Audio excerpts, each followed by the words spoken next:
Morning everyone. My name is Gauri Shankar Sao. I am from class 7. My topic is sexual reproduction. Sexual reproduction के two types होते हैं, bisexual, unisexual.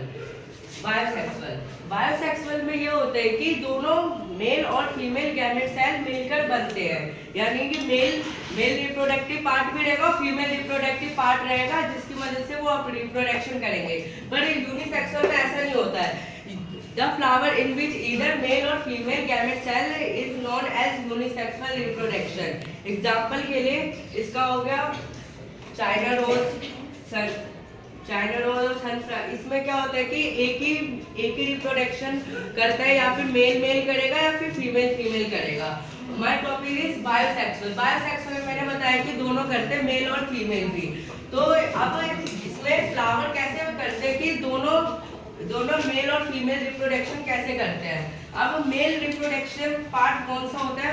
Mail reproduction part होता है flower का stamen और female part होता है pistol. ठीक है. अब पिस्टल में ना टू पार्ट होते हैं, एंथर और एक फिलामेंट. एंथर क्या काम करता है? ये पॉलिन ग्रेन्स प्रोड्यूस करता है.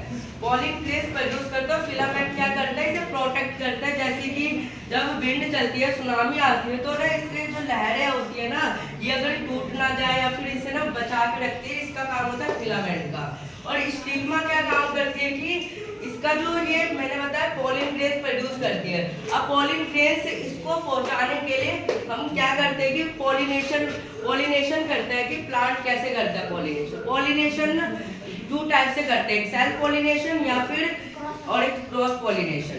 सेल्फ पॉलिनेशन में ये होता है कि प्लांट जो एक ही प्लांट होता है उसमें क्या होता है कि मेल रिप्रोडक्टिव पार्ट भी होता है, फीमेल रिप्रोडक्टिव भी पार्ट होता है. मेल रिप्रोडक्टिव और फीमेल रिप्रोडक्टिव. तो इसकी मदद से क्या करते हैं कि ये अपना जो एंथर जो प्रोड्यूस करता है पॉलिन ग्रेन्स, ये ऐसे हल्की सी हवा चलती है तो ना ये उड़ के इसके पास चले जाते हैं स्टिग्मा के पास. और पर क्रॉस पॉलिनेशन में ऐसा नहीं होता है. क्रॉस पॉलिनेशन में ऐसा होता है कि different kind of the plant, यानी कि बहुत सारे प्लांट में जाकर पॉलिन ग्रेन्स अपना रिप्रोडक्शन कर पाते हैं. जैसे कि मान लो कि क्रॉस पॉलिनेशन में ऐसा होता है कि इसने एंथर ने प्रोड्यूस किया कि पॉलिन ग्रेन्स प्रोड्यूस किया.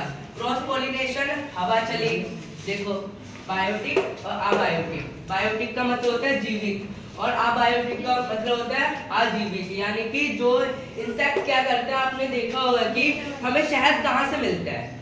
वो जो बायोटिक होते हैं, यानी कि इंसेक्ट और एनिमल. इंसेक्ट क्या करते हैं कि मधुमक्खी को देखा होगा कि वो फ्लावर के ऊपर चढ़ जाते हैं और फिर नेक्टर कलेक्ट करने आते हैं. और वो जैसे दूसरे प्लांट पे जाएंगे तो ना उसके ना वो जो एंथर प्रोड्यूस करता है पॉलिन ग्रेन्स, वो ना चिपक जाता है उन पे. जैसे कि वो दूसरे प्लांट पे जाएंगे, फिर दूसरे प्लांट पे जाएंगे, तो वो क्या करता है फ्लावर्स पे वो अट्रैक्ट कर लेता है. क्या अट्रैक्ट कर लेता है? पॉलिन ग्रेन्स अट्रैक्ट कर लेते हैं, जिसकी मदद से वो रिप्रोडक्शन कर पाते हैं. ठीक है. अब ये रिप्रोडक्शन वो कैसे करेंगे? अब देखो मैंने बताया कि इसने एंथर ने प्रोड्यूस किया पॉलिन ग्रेन्स. ठीक है. पॉलिन ग्रेन्स लिया स्टिग्मा ने. अब स्टिग्मा ने लिया तो स्टिग्मा पे जैसे गिरेगा तो ये क्या होगा? ब्रास्ट हो जाएगा, फट जाएगा. फटने के बाद क्या करेगा? ये female reproductive part pollen tube produce करेगा. Pollen tube. ठीक है. और यहाँ पे देखो ये स्टाइल है. स्टाइल के थ्रू ये क्या करेगा? ओवेरी में जाएगा. ठीक है. ओवेरी में जाते हैं मैंने बताया कि मेल और फीमेल इसने प्रोड्यूस किया पॉलिन ग्रेन्स. और फीमेल का लिए मेल का इसने लिया कि पॉलिन ग्रेन्स लिया और इसने पॉलिन ट्यूब, दोनों मिल गए तो क्या बना? जाइगोट बन गया. ठीक है. अब कुछ टाइम के बाद जाइगोट किस में चेंज हो जाएगा? एम्ब्रियो में चेंज होने का ये प्रोसेस सिर्फ 1 से लेकर 2 डेज के अंदर में हो जाती है. ठीक है. यानी कि 24 से 48 घंटे के बीच में हो जाएगी. ठीक है. अब इसमें दो पार्ट होते हैं. देखो मैंने एक ही चीज में लिया, एक ओवेरी और एक ओव्यूल. ठीक है. ओवेरी में गया, जाइगोट बना, जाइगोट से एम्ब्रियो बना. एम्ब्रियो के बाद 1-2 दिन के बाद वो क्या करेगा कि रिप्रोडक्शन कर रहा है ना, ये रिप्रोडक्शन के बाद सीड प्रोड्यूस करेगा. उसके 2 दिन के बाद ये क्या करेगा? जो ओवेरी है ओव्यूल है,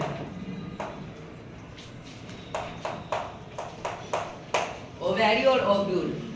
ओवेरी जो है वो फ्रूट बन जाएगा और ओव्यूल सीड में, और ये सीड बन जाएगा,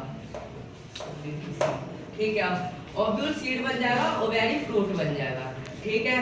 और ये आपने देखा होगा कि जब जब बहुत सारे प्लांट होते हैं, ठीक है, बहुत सारे जब प्लांट होते हैं तो देखा होगा कि प्लांट फ्लावर यहाँ पे भी है, इसके डिस्टेंस में यहाँ पे भी है, इसके डिस्टेंस में यहाँ पे भी है, पर अब हम ऐसा क्यों नहीं सोचते कि वो यहाँ पे फ्लावर है तो यहाँ पे भी फ्लावर आ जाए, यहाँ पे फ्लावर है तो यहाँ पे भी आ जाए। ऐसा ऐसा इसलिए नहीं होता है कि जब वो ना, जैसे कि अगर ऐसा होगा तो क्या करेंगे कि लड़ाई होने लगेगी कि हमें भी जमीन के अंदर से वाटर चाहिए, मिनरल चाहिए, इसलिए वो क्या करते हैं कि जब विंड या फिर सुनामी आती है तो ना अपनी सीड को क्या करते हैं, ऐसे बाहर की तरफ पुश करने लगते हैं, जिसकी मदद से वो थोड़ा दूर जा सके, जिसकी मदद से कहीं और इसका सेफ डिस्टेंस बन सके, जिसकी मदद से उन्हें सही टाइम पे सही वाटर और मिनरल्स मिल सके। इसका ये प्रोसेस होता है, ठीक है।